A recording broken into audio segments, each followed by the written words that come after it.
was talking to a coworker, a friend of mine at work about we were kind of having like a discussion about religion, and she's Christian, and it was interesting because I used to go to church when I was younger. I grew up, I guess, kind of Christian. Went to Sunday school from when I was like 5 years old or so, and went to church when I was like in my early teens until I was about 14 or 15. And then I kind of, just my experience with church just kind of turned me off of sort of organized religion. And for the next, until now really, but especially for the next 5 years, I guess, into my 20s, I really was interested in exploring different kinds of spiritual traditions, I guess, or religious beliefs, and kind of deciding what was right for me. And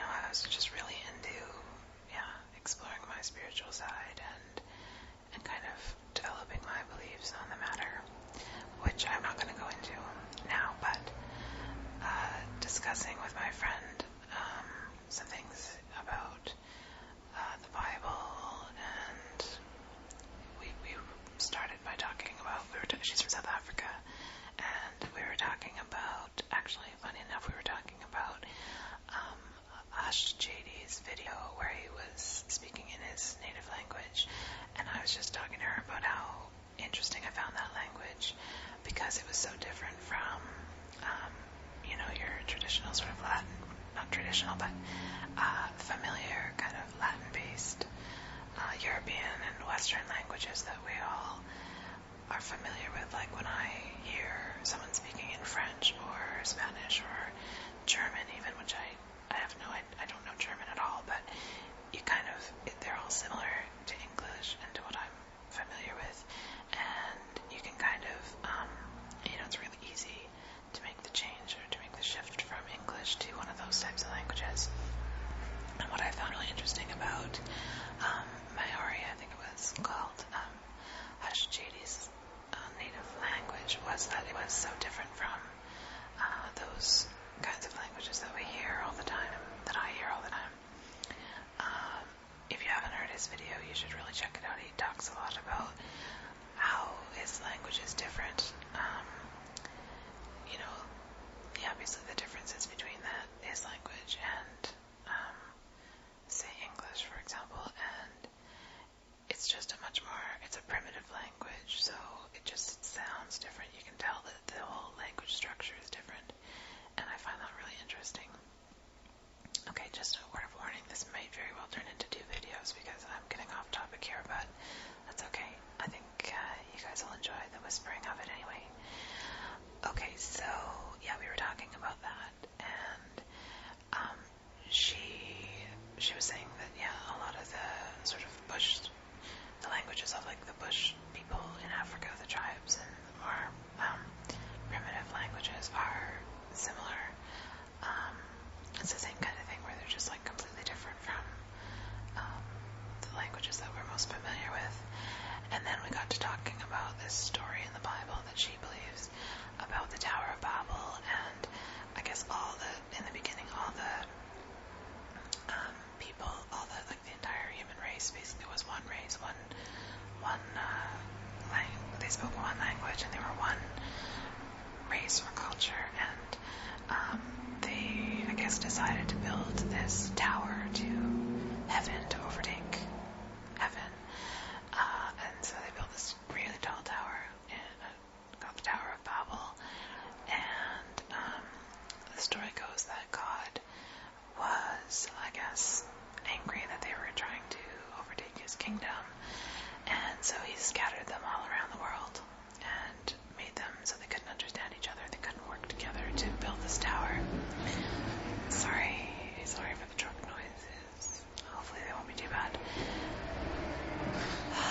Anyway, okay, so then, and she was saying how she looked more closely into that story, or her husband did, and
discussion, and then I was leaving work and I was thinking about this book that I read probably about 10 years ago now. A friend of mine